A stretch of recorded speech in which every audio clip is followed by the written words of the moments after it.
escuches a los mediocres que te dicen no se puede. No escuches a los cobardes que te dicen no te arriesgues. No escuches al desconfiado que te dice yo no creo. No escuches a los ociosos que te dicen no trabajes. Ni escuches al fracasado que te dice... Bendiciones, queridos todos. Bienvenidos a su magazine informativo Vive Consciente, con la dirección de Luz Esperanza Castro Jaimes, registro del Colegio Nacional de Periodistas 0723. Todas las bendiciones para el equipo de trabajo del magazine informativo Vive Consciente. Último minuto, Cúcuta y Notidía. Alerta. Escuchemos. De las luces para que usted siempre vea el punto clave de la noticia. Soy Jefferson Beltrán. Bienvenidos. La noticia. El significado y los resultados que deja en términos de verdad y reparación el encuentro Verdades que Liberen, el cual fue llevado a cabo el pasado miércoles en Colombia por la Comisión de la Verdad. En un mismo lugar se dieron cita las víctimas civiles de los plagios de las FARC y sus victimarios. El punto clave de esta noticia. En este diálogo quedó nuevamente en evidencia el dolor y los daños irreparables que dejó el secuestro en la memoria de miles de colombianos. Cifras reveladas por el Centro de Memoria Histórica indican que las FARC cometieron 21.396 secuestros. Estos relatos que ustedes escucharán hoy aquí en el programa La Noche muestran cómo casi 5 años después de la firma del acuerdo de paz aún hay heridas abiertas, reclamos sin respuesta, secuestrados que jamás fueron liberados y duelos inconclusos de quienes fueron víctimas de la crueldad de las FARC. Uno de esos dramas lo vivió Armando Acuña. El 29 de mayo del año 2009, mientras ejercía como concejal, fue secuestrado por las FARC en el municipio de Garzón, en el departamento del Huila. 20 meses después, él recuperó su libertad. Así fue su encuentro con Carlos Antonio Lozada, uno de sus victimarios de las FARC. Y les digo que viví los horrores de la guerra porque eso era lo que me decían. Le tocó a usted, tenga paciencia y esta es la guerra. Y por el hecho de ser concejal. Pero yo les digo, vivir cerca de los bombardeos, el estar en la selva, en los cambuches, y lo inhumano del secuestro, lo inhumano. Lo digo lo inhumano porque esto no puede continuar. Ingrid, tú lo sabes, el tener una cadena y estar amarrado a un palo, si algo es doloroso para el ser humano es ello. Y yo lo preguntaba, ¿por qué? ¿Por qué a mí? Si yo no he hecho ningún mal. Me decían que eran políticas de la FARC, pero estar amarrado a un palo y un guardián con un fusil ahí, eso para uno, eso es terrible. ¿Y cómo salgo yo a la libertad y me colocan un traje que yo no pedí? Y rogué para que no me lo colocara, para que no. Y entonces salgo de corbata y entonces la gente creían entonces que yo soy, entonces era un guerrillero más, y entonces salía de qué, revictimizarlo a uno. Y yo quiero que realmente escuchar perdón, pero de corazón, perdón de corazón. Y yo no lo escuché, discúlpeme, yo no lo escuché. Lo que más deseamos nosotros es que mediante la implementación de este acuerdo podamos garantizar la no repetición para todos los colombianos, porque todos los colombianos de alguna manera somos víctimas, como somos también responsables de lo que nos ha sucedido como sociedad. Nosotros sabemos que es muy doloroso para todos el transitar este camino, pero es algo necesario, porque solamente a través de este camino los colombianos vamos a poder reencontrarnos, ojalá más temprano que tarde. Muchas gracias.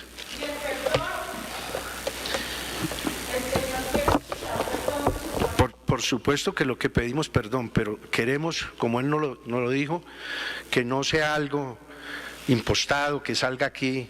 Nosotros hemos pedido perdón por muchas veces, por muchos actos, pero hacerlo aquí yo puedo pedirlo.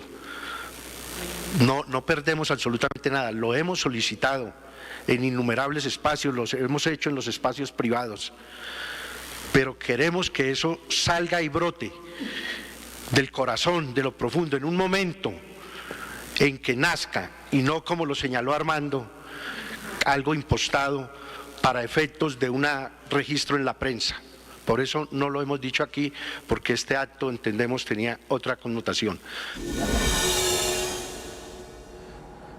En el programa La Noche están los protagonistas de la noticia. En ese encuentro que ustedes acabaron de observar de la parte en el que estaba el concejal Armando Acuña y Carlos Antonio Lozada, víctima y victimario, allí también estuvo el señor Roberto Lacutur Méndez, víctima de las FARC, agricultor, empresario colombiano. Fue privado de la libertad el 6 de octubre de 1989, secuestrado por el Frente 41 de las FARC durante 87 días. Lo tuvieron amarrado a un árbol. Él se encuentra al lado de su esposa, con la señora Diana María Daza, a quien también quiero saludar. Ambos estuvieron presentes en este encuentro. Por esa razón hoy hemos querido invitarlos al programa La Noche. Señor Roberto, bienvenido al programa, y quiero comenzar preguntándole si esas verdades que escuchó el día de ayer alcanzaron a liberar algo en usted. ¿Logró encontrar algo de paz en su corazón luego de mirar a los ojos a sus victimarios? Muy buenas noches a toda la audiencia. Bueno, quiero decirte de que de pronto lo que yo descargué hacia ellos sí me hace sentir mucho mejor, pero que yo haya sentido de parte de ellos algo diferente a lo que vienen diciendo, pues todavía creo que les hace falta mucho. Les hace falta el querer de verdad hacer la paz, ya no el de las armas, sino el de lo que ellos expresan. Es necesario que ellos entiendan que necesitan expresar de otra manera la paz. Don Roberto, luego de que usted es liberado, ¿qué queda en su corazón? ¿Qué queda en su alma? Y se lo pregunto porque el día de ayer, cuando usted estuvo en este encuentro de víctimas y victimarios, lanzó una frase que me llamó mucho la atención. Usted le dijo a las FARC que ellos persistían en el lenguaje de las armas y que en este momento es necesaria la paz del verbo, porque de alguna manera había muchas heridas en su corazón todavía abiertas. Es cierto, es cierto. Es que cuando uno los escucha hablar en el Congreso, cuando uno los escucha hablar dando declaraciones, ellos todavía están como si estuvieran en la selva, como si todavía estuvieran con las armas. Yo creo que ha llegado el momento de que ellos cambien ese vocabulario que ellos utilizan. Nosotros, los que hemos sido víctimas y los que fuimos víctimas, yo creo que de pronto estamos esperando, de cierta manera estamos esperando que ellos sean menos altivos al decir y hablar. Señora Diana María Daza, también víctima de las FARC, esposa del señor Roberto Lacutur, siempre lo acompaña en este tipo de encuentros y de momentos. Señora Diana María, para usted, ¿qué representó estar cara a cara con sus victimarios? ¿Por qué ir a este encuentro que organizó la Comisión de la Libertad, la Comisión de la Verdad, Verdades que Liberen? ¿Cuál era su propósito? Buenas noches. Bueno, yo me siento contenta, satisfecha de poder haber asistido a este proceso, porque me ha permitido hablar, desahogarme, que me escucharan. Estos señores en los encuentros en que hemos estado nos han escuchado, realmente nos han escuchado con paciencia.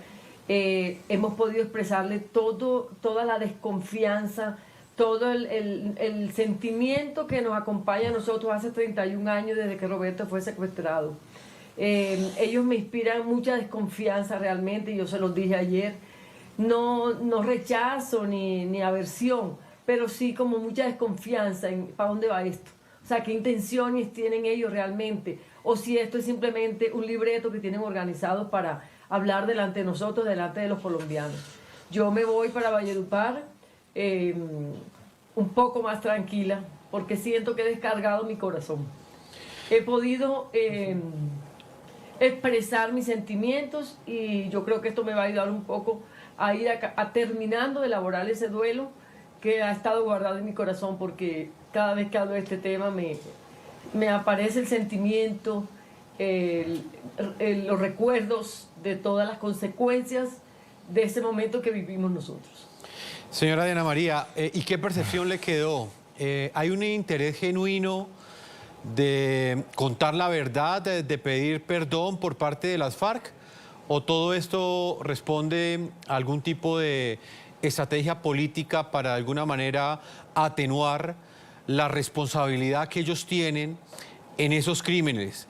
Disminuir quizás la percepción de maldad a través de esos discursos que suelen ellos emitir en este tipo de eventos. ¿Con qué percepción se quedó usted? Bueno, yo primero con este proceso, como se los decía ayer, yo he podido, en este acercamiento que se ha dado, he podido en mi interior verlos a ellos no solo como victimarios, sino también como seres humanos, que tienen una historia también en todo este proceso. Pero no conozco las intenciones de ellos en esto. No sé hasta dónde ellos están cumpliendo con un requisito por el proceso en el que están de reinserción, por cumplir a los acuerdos con los que han llegado con la justicia, o si realmente... Yo pienso que habrán algunos que de verdad tienen un arrepentimiento real, pero con toda seguridad habrán otros que no, están en este proceso. Pero también creo que hay que dar una oportunidad. Y yo creo que Roberto y yo hemos asistido a esto porque tenemos ese llamado a la paz y ese deseo de que en Colombia se viva una situación distinta, que las generaciones próximas no vivan esto. Entonces, como yo les decía ayer a los señores de la FARC, ellos tienen que cumplir, o sea, tienen un deber, que esto sirva para algo, que lo que hemos hecho los victimarios de violentarnos de esta manera, enfrentar estas situaciones tan dolorosas, sirva para algo y que ellos puedan tener una conversión real, digamos, de que de verdad esto tiene que cumplirse como se está proponiendo, que ellos tengan una intención real de reinsertarse a una sociedad, de reconocer lo que se hizo. Don Roberto, ¿quiere decir algo? Aquí quería interrumpirla. No, es que se había equivocado de pronto en víctima, es decir, la parte de que ella fue víctima. Y, yo fui víctima contigo. Sí, nosotros claro, fuimos víctimas. Porque no solamente... Don Roberto, las familias también viven... Cuando yo estaba secuestrado... Claro, cuando yo estaba secuestrado, yo sabía que yo estaba secuestrado y que estaba vivo y que podía expresar... Porque a mí me secuestraron, pero no me secuestraron mi pensamiento. Pero también pensaba mucho en cómo está mi familia, cómo estará mi mamá, cómo estará mi papá, cómo estará Diana, mi hijo. Eso, cuando uno está secuestrado, pues permanentemente, es una película permanente. Durante el tiempo del secuestro se sufre mucho y bueno, ¿qué te puedo decir? Son creo que son muchas las víctimas en Colombia que sufrimos este flagelo y que estoy seguro que la mayoría, muy en el fondo del corazón, queremos la paz, pero ¿cuál paz? ¿Qué clase de paz es la que nosotros queremos? Hace 32... Algo muy duro también en ese momento, yo hoy lo recuerdo. Sí, no, hace 32 años... Yo recordaba... fue el secuestro del señor Roberto Lacotir y ustedes ven en sus ojos, escuchan en sus palabras la forma como aún le duele recordar ese momento. Ese sentimiento fue el que el día de ayer ante la Comisión de la Verdad expresó este hombre que ustedes ven en pantalla junto con su esposa. Pero no es la primera vez que en Colombia se dan este tipo de encuentros, eso es importante decirlo. Desde hace muchos años, quizás desde el año 2001, Diana Sofía Giraldo, quien es la directora de la Fundación Víctimas Visibles y que es columnista del diario El Nuevo Siglo, ella ha venido trabajando también con este propósito, generando estos encuentros en los que hay una catarsis por parte de las víctimas, estos encuentros entre víctimas y victimarios. La diferencia es que Diana Sofía los ha hecho con guerrilleros de bajo rango, con quienes quizás han tenido la responsabilidad de estar al frente de esos secuestrados, quienes son los carceleros, porque así es como los llaman aquellas personas que fueron privadas de la libertad. Diana Sofía, como siempre, un gusto tenerte acá en el programa La Noche y quiero conocer tu reflexión sobre lo que representan estos encuentros como los que ha generado la Comisión de la Verdad y los encuentros que has venido realizando tú también entre víctimas y victimarios en los últimos años. Bienvenida. Muchas gracias, Jefferson. Muy buenas noches. Yo le pido al Espíritu Santo que hablemos en verdad y que ese encuentro de ayer, que lo vi con el corazón en la mano, con lágrimas, estremecida, lo vea toda Colombia. Por favor, véanlo, porque afloraron muchas verdades ocultas. Yo creo que se enmendó la plana que no se hizo con las víctimas de las FARC. Si usted recuerda, cuando llevaron a las víctimas a La Habana, las llevaron mimetizadas entre muchas víctimas de muchos actores, entonces las FARC se mimetizaron detrás de todos esos, de los demás victimarios y en las justificaciones, y fue un encuentro político y no humano. Ese encuentro de ayer hay que verlo y hay que acercarse al terreno sagrado de la verdad de las víctimas, y una verdad que no puede ser ni ideologizada ni politizada. Hay que verlo por lo que se dijo, por lo que no se dijo, por lo que se omitió. Yo creo que ayer muchos quedaron al desnudo. Quedaron al desnudo las FARC, quedó al desnudo que Colombia no ha hecho sus duelos, quedaron al desnudo la verdad de las víctimas, los dolores congelados, la Colombia que no ha sabido acompañar, quedaron a la luz tantas verdades que es una obligación ver ese encuentro. Yo creo que las FARC, las víctimas, estaban absolutamente legitimadas para decirlo todo, porque las víctimas siempre tienen la verdad y son duelos congelados en el tiempo. Las FARC se jugaron a fondo su credibilidad y aflora algo importantísimo que mencionó ahora la señora Diana, y es la confianza. Solamente el día que las víctimas de las FARC le retornen la confianza a estos exvictimarios es posible construir la paz en Colombia. Hubo algo asombroso y si me lo permite, hubo tanta dignidad por parte de las víctimas, dignidad para la memoria, dignidad para las emociones, pero si algo quedó en claro es que a pesar de las palabras y de que las FARC estaban hablando en otro tono y Rodrigo Londoño lo hizo en otro tono muy distinto al de las otras épocas, a pesar de todo eso, la pregunta y lo que afloró al final en ese resumen extraordinario que hizo Ingrid Betancourt fue: ¿y dónde están los hechos? ¿Dónde está la coherencia? En verdad, ¿dónde están los abuelitos Angulo? ¿Dónde está el cadáver de Peña Bonilla para ir a cerrar un duelo? En justicia, el señor Lacutir lo dijo, se los planteó. Es que, ¿qué ejemplo estamos dando si no hay un solo día de sanción? Y en reparación, pues fue muy duro lo que les dijo Ingrid, pero yo no estoy esperando reparación del Estado, sino dónde está el dinero del narcotráfico, y con ese dinero deberían estar reparando víctimas. Yo veo un paso, yo veo un avance. Las víctimas no permitieron que el encuentro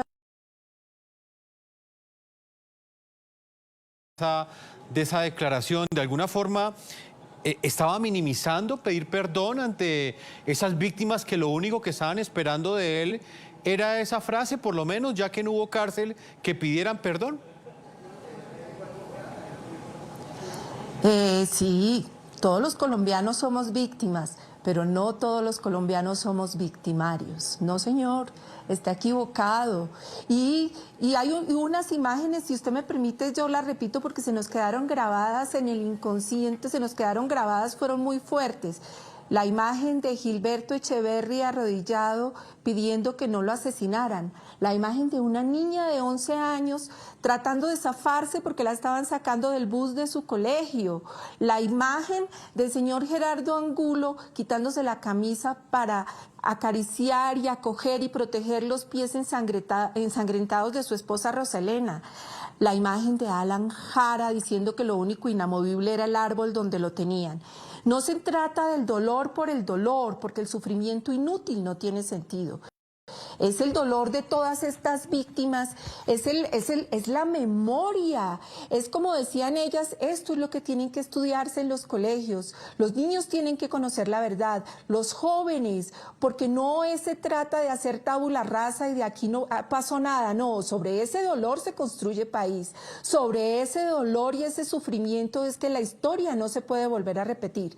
Pero quiero decirle que pese a que trataron de como lo dice este señor Lozada, irse al tema político y a las justificaciones, fue tan espectacular la manera como las víctimas dignificaron sus duelos congelados, dignificaron su dolor, dignificaron el poder de la palabra, dignificaron el miedo que tenían de estar allá parados. Y si me quiere y me permite esta expresión, hubo una dignificación hasta de las emociones, porque se tiende a desvalorizar el llanto o la expresión de la emoción, pero hubo una dignificación de las emociones, porque son lágrimas que limpian. Y como lo decía también ahorita Diana, la catarsis es sanación, el atreverse a mirarlos a los ojos, el dar el primer paso de acercarse a ellos, como lo planteaba el Papa Francisco. Es un paso que se da con la voluntad, que se da con la razón, que obliga, pero finalmente en la emoción, en el descenso interior a las emociones, donde se siente la vergüenza, el miedo. Finalmente, fíjese que Ingrid hace un reclamo y dice, yo no vi lágrimas, y que le dolió no ver lágrimas. Eso es una carga de profundidad. Pues, Diana Sofía, escuchemos esas frases que entregó Ingrid Betancourt, quien también hizo parte de ese encuentro en la Comisión de la Verdad. Ella padeció el flagelo del secuestro durante 6 años, 4 meses y 9 días. A manos de la entonces organización criminal de las FARC. En su declaración, esa que tú acabas de mencionar, ella fue contundente contra los excabecillas de las FARC, a quienes llamó señores de la guerra. Les hizo ver que no han dado muestras de arrepentimiento y que, tal y como tú lo indicas, Diana Sofía, que las lágrimas en ese encuentro fueron derramadas únicamente por las víctimas y no por ellos. Escúchenla. Oí con emoción el relato de mis hermanos de dolor. Los oí llorar, los vi llorar y he llorado con ellos.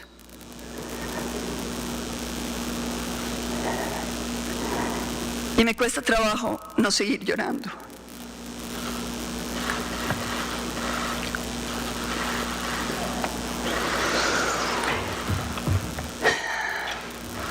Pero debo confesarles que me sorprende que nosotros de este lado del escenario estemos todos llorando y que del otro lado no haya habido una sola lágrima.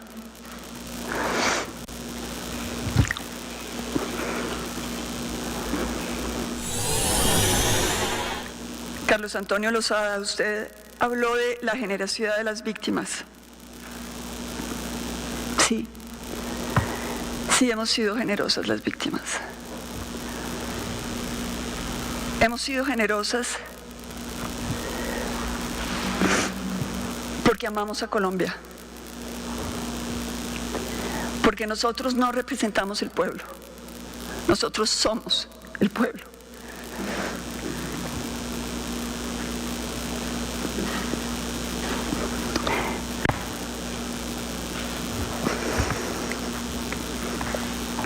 Yo quería oírlo hablar desde su corazón, no desde la política, desde su corazón. Este es un encuentro de corazones, este no es un encuentro político. Aquí estamos seres humanos, no está el Estado, estamos los colombianos al desnudo, mirándonos en el drama que hemos compartido. Pastora Lape, usted comenzó explicando quién era. Nos dijo que llevaba solo el nombre de su madre. Y con eso ya pudimos adivinar que en su infancia sufrió de la ausencia de su padre. Después de todo lo que ha pasado, ¿puede usted sentir la ausencia que le causó a nuestros hijos? De madres y padres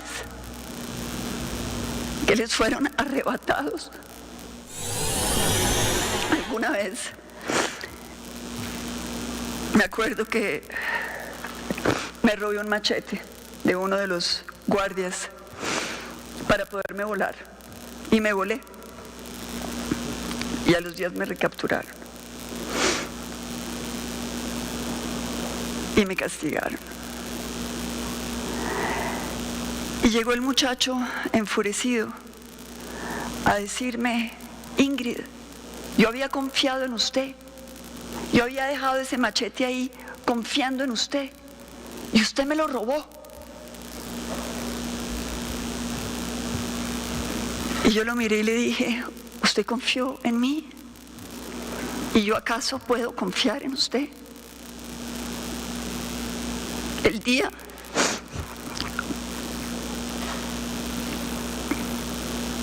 en que a usted le den la orden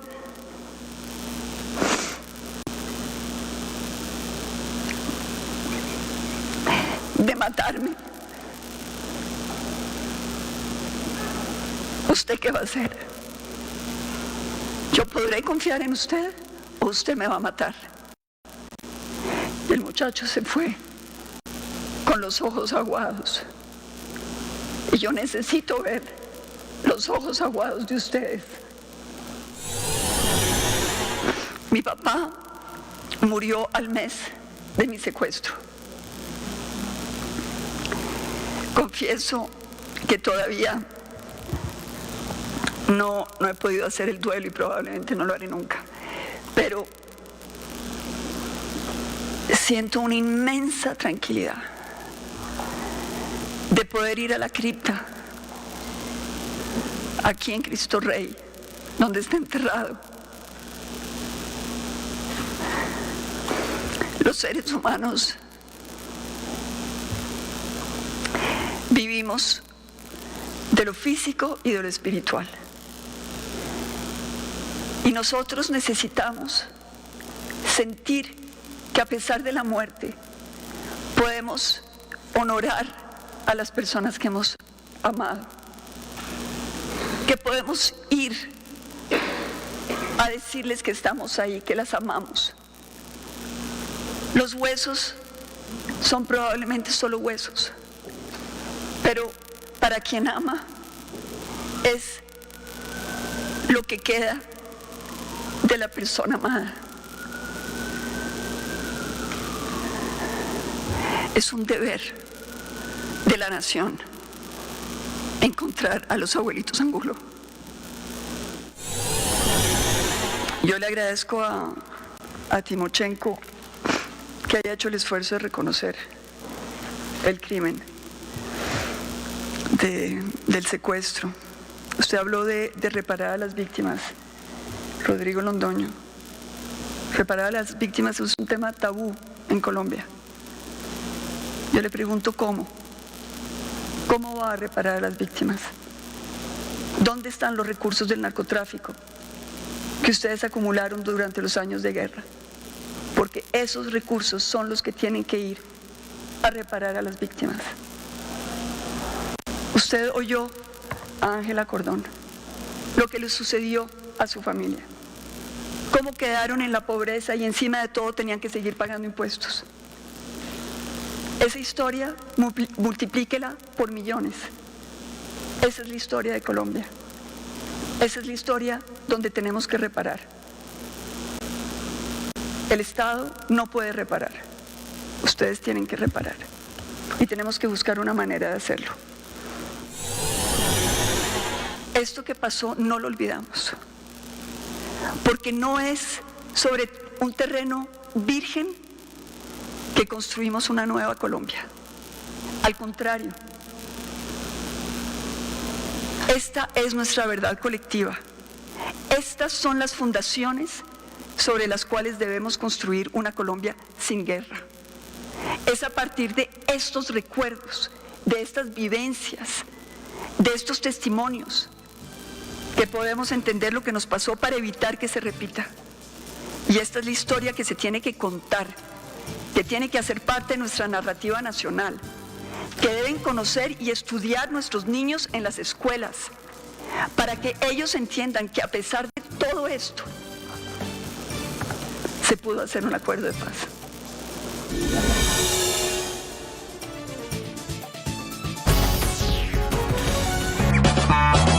Gánate la Huaca Millonaria de Aguas Capital Cúcuta. Este viernes sortearemos 6 millones de pesos que pueden ser tuyos. Así que ponte al día en el pago de tu factura del agua y conéctate a nuestras veladas culturales virtuales todos los viernes a partir de las 7 de la noche por nuestra página de Facebook, Aguas Capital Cúcuta. En medio del lodo y los malos olores, la cuadrilla Aguas Capital Cúcuta trabaja por el bienestar de los cucuteños. Mi nombre es Neider Bustos, yo hago parte del Centro de Negocio Alcantarillado, la cuadrilla de Canales. Bueno, llevo aproximadamente un año en Aguas Capital. Yo trabajo para aquí para poder ayudar en el sustento de mi familia. Algunos de mis compañeros son padres de familia y gracias a esto pueden sacar sus familias adelante. Lo más difícil de nosotros es entrar a este lodo donde hay esta basura para poder realizar nuestro trabajo. Mi nombre es Luz Pedraza, habitante del barrio Carora. Es extremadamente fuerte el trabajo de ellos y no muy valorado muchos por vecinos por acá que siguen aún, estando ellos trabajando, lanzándoles basura.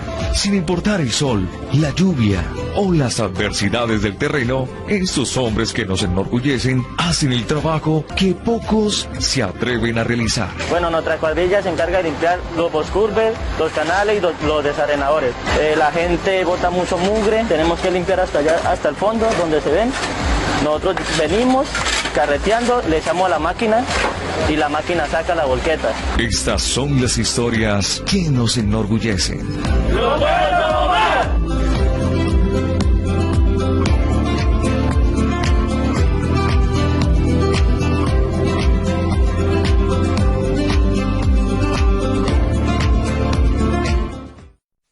IPS Futumedical alcanza de todos, con el 50% de descuentos en consulta con medicina especialista, exámenes... Soy María Andrea Nieto y esto es El Control.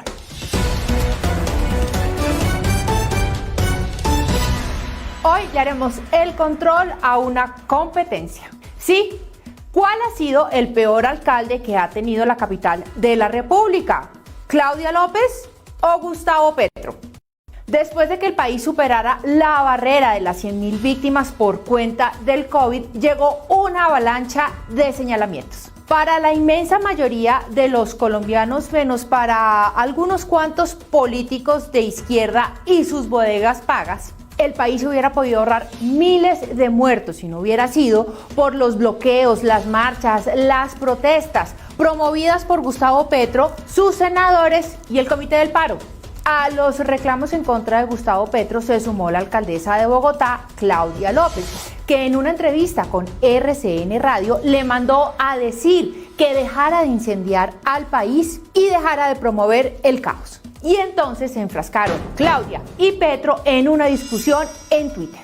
¿Tienen estos dos líderes los méritos suficientes para hablar de eficiencia, de transparencia, de desarrollo, de crecimiento en su paso por la administración pública en Bogotá? ¿Cuál ha sido el peor de los dos alcaldes de Bogotá? Petro fue alcalde entre el 2012 y el 2015 y entre sus peores resultados se encuentran los siguientes. Sistema fracasado e ineficiente de recolección de basuras. La máquina tapahuecos que no tapó ni un hueco. Los 1000 jardines infantiles que prometió construir y que apenas hizo como 2 o 3. La dudosa participación de familiares suyos en licitaciones de la alcaldía. Su presunto interés en el tranvía de la séptima y la construcción de un conjunto residencial en La Conejera que a propósito parece que se terminó construyendo sobre un humedal. Incumplimiento también en la promesa de construcción de nuevos colegios. Puros trinos y poca administración. Y lo peor de todo, que no fue capaz de construir su metro subterráneo. ¿Y cuáles han sido los logros de Claudia López en estos 18 meses que lleva como mandataria? Show puro y duro. Contratación y repartición de mermelada a medios de comunicación. Contratos costosísimos para sus amigos, como por ejemplo los de las santistas Marilyn López, de 35 millones de pesos mensuales, y el de la ex representante a la Cámara, Olga Lucía Velázquez, por 17 millones de pesos mensuales. Entre otros, alcahueta con las aglomeraciones en medio de la pandemia, la minga, los hinchas y por supuesto los pelados de su corazón. Ningún plan de recuperación económica para la ciudad. El desempleo por encima del 19%. Miles de empresas quebradas y perdidas. El tal plan Marshall no existe, así como el plan de recuperación de los 2 billones de pesos. Inseguridad desbordada, a punto que cree que con megáfono puede solucionar los problemas en los barrios. Podemos, como en efecto ya lo hemos logrado, combatir mejor la delincuencia, prevenir mejor el hurto y recuperar mejor la tranquilidad de esta zona. Maltrato a sus subalternos. ¿Quién está tomando esos datos? Todos aquí parados mirando. Es que es tan contradictoria que en pleno segundo pico de la pandemia se fue de vacaciones y dejó tirada la ciudad. A Claudia es difícil pescarla en un acierto, porque lo que hace bien con la mano, rapidito lo termina borrando con el codo. Claudia se pinta como una gobernante concertadora y amorosa, pero... ¿Quién está tomando esos datos? Todos aquí parados mirando. Dice que es la opción de centro, pero... Así que yo no sé cuál, entre Petro y Claudia, se lleve el premio al peor alcalde de Bogotá. Pero lo que sí sé, y eso es lo peor de todo, es que los dos quieren ser presidentes de Colombia.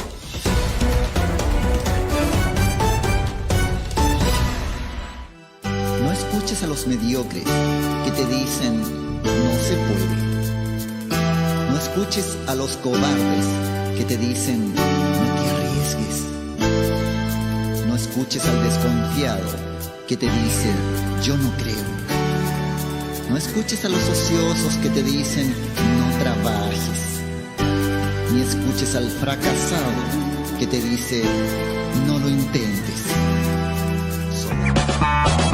Gánate la Guaca Millonaria de Aguas Capital Cúcuta. Este viernes sortearemos 6 millones de pesos que pueden ser tuyos. Así que ponte al día en el pago de tu factura del agua y conéctate a nuestras veladas culturales virtuales todos los viernes a partir de las 7 de la noche por nuestra página de Facebook, Aguas Capital Cúcuta.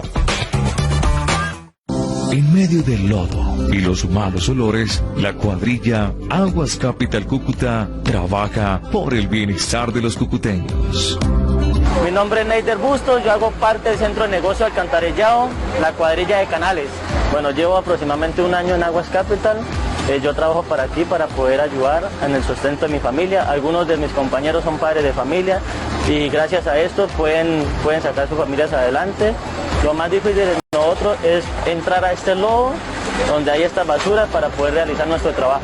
Mi nombre es Luz Pedraza, habitante del barrio Carora. Es extremadamente fuerte el trabajo de ellos y no muy valorado muchos por vecinos por acá que siguen aún, estando ellos trabajando, lanzándoles basura. Sin importar el sol, la lluvia o las adversidades del terreno, estos hombres que nos enorgullecen hacen el trabajo que pocos se atreven a realizar. Bueno, nuestra cuadrilla se encarga de limpiar los boscurves, los canales y los desarenadores. La gente bota mucho mugre, tenemos que limpiar hasta allá, hasta el fondo, donde se ven. Nosotros venimos carreteando, le echamos a la máquina y la máquina saca la volqueta. Estas son las historias que nos enorgullecen. ¡Lo puedo mover!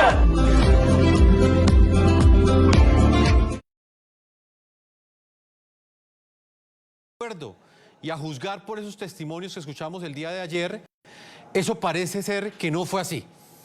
¿Cuáles son esas preguntas que usted tiene para las FARC que aún ellos no le han respondido? ¿Por qué me secuestraron? ¿Por qué a nosotros? ¿Por qué tantos muertos? ¿Por qué se ensañaron con nuestra familia?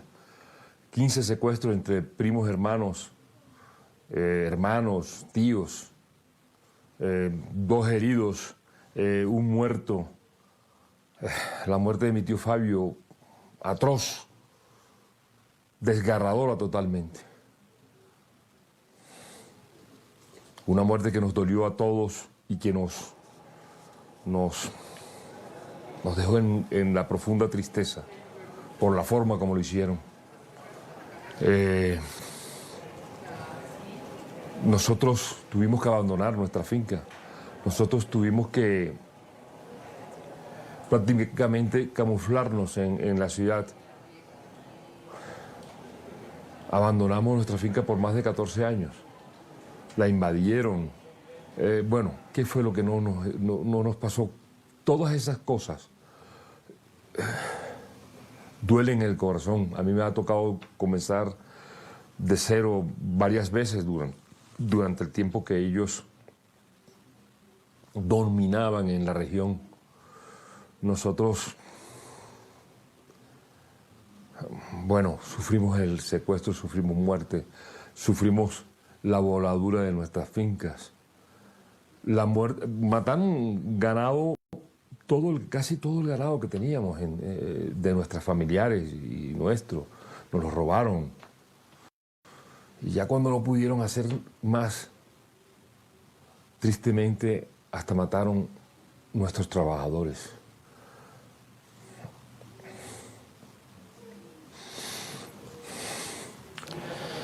Pues don Roberto... Demasiada violencia, demasiado... Sí. No, lo que quería decirle, don Roberto, es que este fue prácticamente el mismo relato que hoy queríamos resaltar aquí en el programa de la noche. Usted lo entregó ante los victimarios, pero también dijo algo que me impactó muchísimo, y es que pese a que usted no respaldaba ese acuerdo de paz que fue firmado por el gobierno del presidente o el entonces presidente Juan Manuel Santos hace un poco menos de 5 años, sí, pues que esto tenía que seguir, dijo así usted, y que pues tenía que seguir adelante lo que se estaba haciendo. ¿Usted está conforme con la actitud que ha tenido Timochenko, Pastor Álape, Carlos Antonio Lozada con las víctimas? ¿Usted recibe esas palabras que entregaron ellos el día de ayer como parte, digamos, de esa necesidad de verdad que usted tiene, esa necesidad de reparación? ¿Podría reconciliarse con base en esas palabras? No, yo creo que hace falta mucho para que ellos realmente entreguen un testimonio de verdad, porque ahí hace falta mucha verdad, hace falta muchísima verdad, y sobre todo, como dije al principio, necesitan desarmar ese corazón que creo que todavía está en la selva. Yo digo seguir, sí. Yo creo que nosotros los colombianos debemos continuar buscando la paz. Y pienso firmemente en que esos guerrilleros que están en los centros estos donde están concentrados no deben regresar a la guerra. Ese es un esfuerzo que se debe hacer. Pero que yo esté tranquilo por lo que ellos dijeron, no estoy tranquilo por lo que ellos dijeron. De pronto un poquito conciliador por lo que dijo Timochenko, pero el resto el resto no. Yo en el departamento de Cesar, a los de Tierra Grata, pues, ¿qué se puede hacer? Ayudar a que ellos se mantengan, ayudar a que ellos conozcan otras clases de elementos para que puedan trabajar. Yo hago parte de la Federación Nacional de Cerealistas, FENALCE, allá en Valledupar, y en lo que yo puedo ayudar es mandándole un agrónomo para que ellos puedan aprender otras cosas. Pues eso hay que hacerlo. Pues si están ahí reunidos y se ponen a hacer cosas que no son, pues yo prefiero que siembren maíz, que siembren frijol, que siembren esperanza, unas cosas diferentes a lo que ellos le están sembrando a los jóvenes en toda Colombia. Yo creo que es muy importante buscar otra manera de llegarle a los jóvenes, no de incitarlos a la violencia. Diana Sofía, en pocos días se cumplirán los primeros 5 años de la firma del acuerdo de paz. A juzgar por lo que escuchamos el día de ayer en este encuentro promovido por la Comisión de la Verdad, ¿realmente las víctimas fueron el centro del acuerdo? Diana Sofía, ¿qué lectura hace sobre esto? Ay, Dios, bueno, yo creo que las víctimas, el que las víctimas estaban en el centro fue un eslogan publicitario que compró la comunidad internacional, porque las víctimas de las FARC no estuvieron en el centro. Hoy se está enmendando la plana con eso que se hizo, porque por primera vez las víctimas de las FARC, pidiendo no politización, mirándolos a los ojos, le narraron su dolor. Pero usted acaba de hacerle una pregunta muy interesante, señor Lacutir, y es si se ha avanzado algo. Ay, Dios, es que no hay que perder la esperanza. Pienso que entre ese quizás burlesco que nos hirió tanto a los colombianos, al esfuerzo, por lo menos en el vocabulario que utilizaba Timochenko ayer, no digo el otro señor que estaba tratando de hacer el discurso político que tanto ofende, ya hay un paso chiquito, pero es un pasito. Tuvieron que reconstruir un lenguaje, tuvieron que escuchar a las víctimas solo de las FARC y no inventarse todas las justificaciones, en fin. Pero hay otra cosa bien importante sobre lo sucedido ayer, la dignificación de la palabra, la dignificación del duelo, la dignificación de la memoria y la dignificación de las emociones. Me voy a detener en lo que dijo Ingrid sobre las lágrimas, contando lo que pasa con nuestros muchachos en los retiros.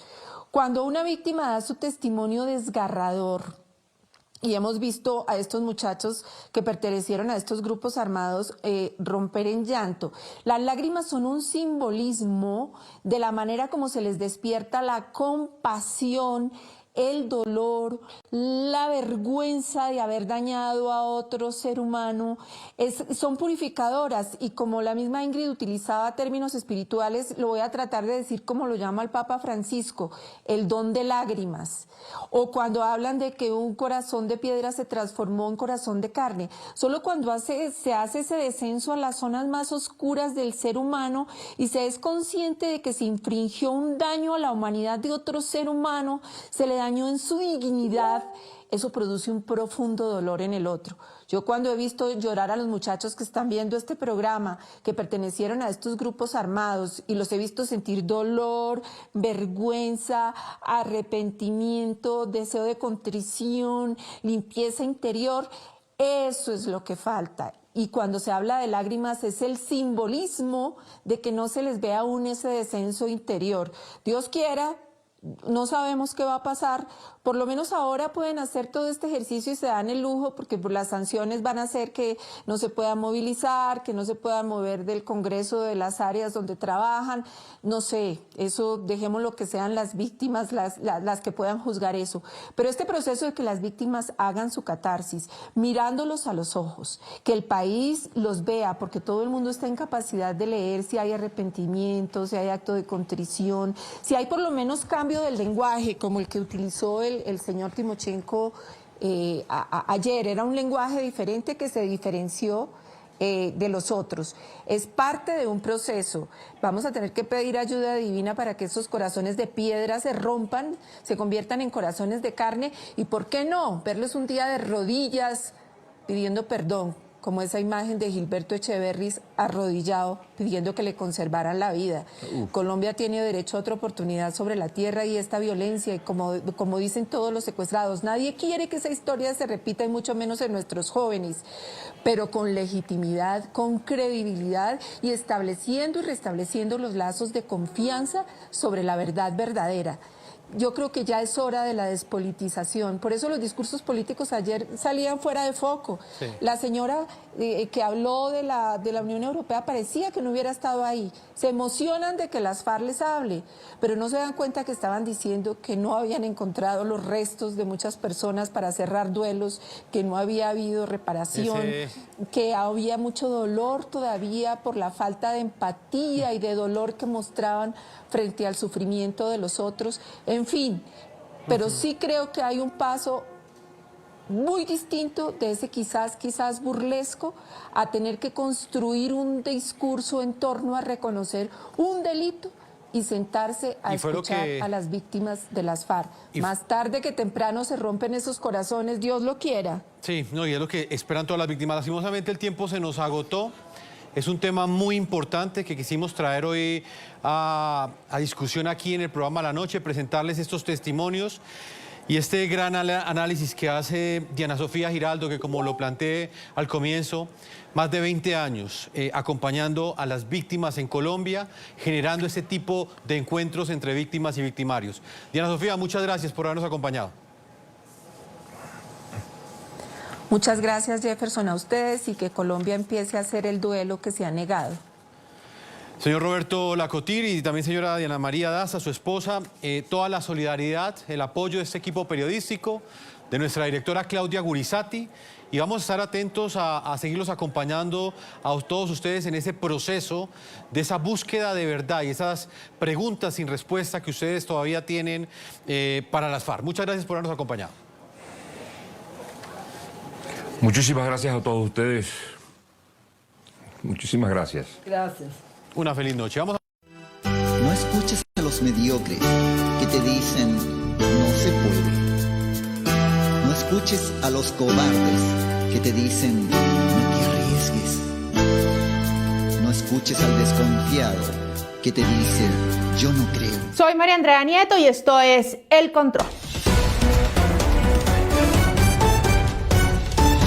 Hoy le haremos el control a una FARC-SA. Sí, les hablo del pedido a la fuerza con desgano y soberbia por parte de los excomandantes de las FARC a las víctimas del secuestro.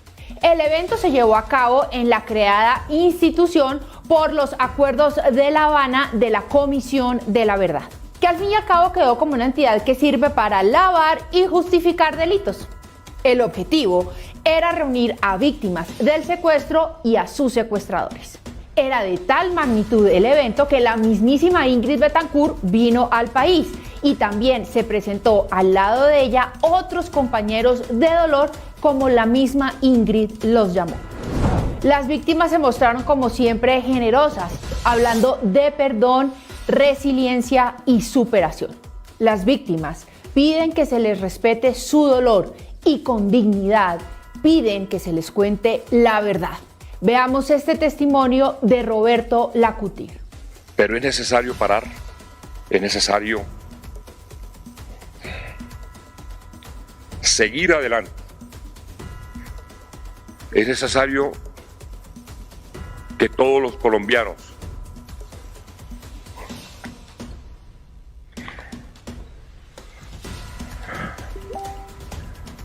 nos llenemos de amor.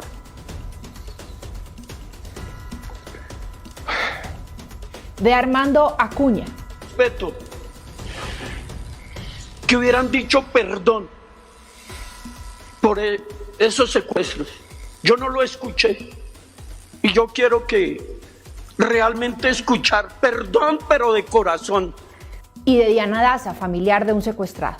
A reconstruirnos de ese hecho que nos cortó las alas hace 31 años. Pero Dios nos ha ido reconstruyendo y eso es lo que hoy en día hay que ver, la gracia de Dios. ¿Qué le digo yo a los señores de la FARC? Perdón, a las víctimas, que deben darse la oportunidad de asistir a un proceso de estos, si los llegan a invitar, para sanar el corazón de esa tristeza, del odio, del rencor, de resentimientos. Hay muchas personas en Valledupar sufriendo de esto. Y entonces llegó el perdón de las FARC. Aquí, el confeso asesino del magnicidio de Álvaro Gómez Hurtado y honorable senador de la República, Carlos Lozada, que le contestó de manera muy aireada a una mujer que desde el público le exigió que pidiera perdón. A través de este camino, los colombianos vamos a poder reencontrarnos, ojalá más temprano que tarde. Muchas gracias.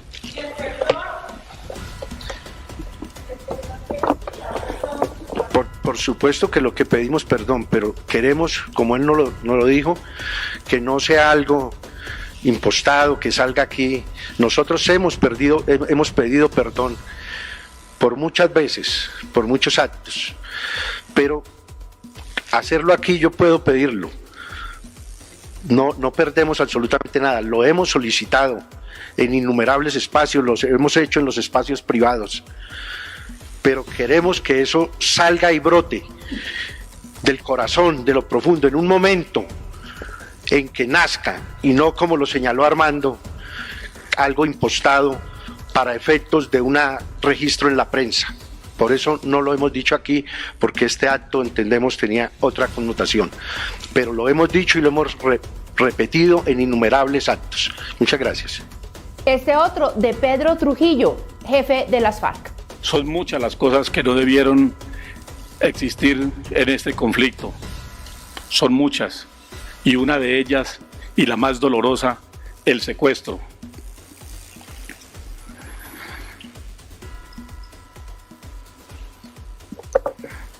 Lamento profundamente haber incurrido en esa práctica. Y digo a sus familias porque he entendido de que son quienes llevaron la peor parte. He entendido de que ahí estuvo su mayor sufrimiento, en ellos, en quienes no sabían de sus seres queridos, si comieron, si durmieron, cómo estaban, si estaban vivos. Es por eso que me refiero a ellos, a esas víctimas invisibilizadas y que no han sido escuchadas. Y uno más, de Abelardo Caicedo, también de las FARC. Roberto, si bien es cierto, para ti es un mal acuerdo y seguramente para muchas personas en el país, vale más un mal acuerdo, dijo alguien, que una guerra perfecta. Porque seguramente una guerra perfecta buscaría aniquilar a las FARC, pero para eso, ¿cuántos años más hubiésemos demorado? Y entonces llegó el discurso histórico de Ingrid Betancourt, que fue secuestrada por las FARC y que permaneció en cautiverio por más de 6 años. Alguna vez me acuerdo que me robé un machete de uno de los guardias para poderme volar y me volé y a los días me recapturaron y me castigaron y llegó el muchacho enfurecido a decirme: Ingrid, yo había confiado en usted, yo había dejado ese machete ahí confiando en usted y usted me lo robó. Y yo lo miré y le dije: ¿usted confió en mí? ¿Y yo acaso puedo confiar en usted? El día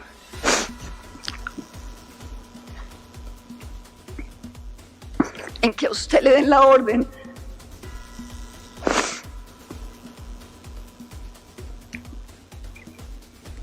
de matarme,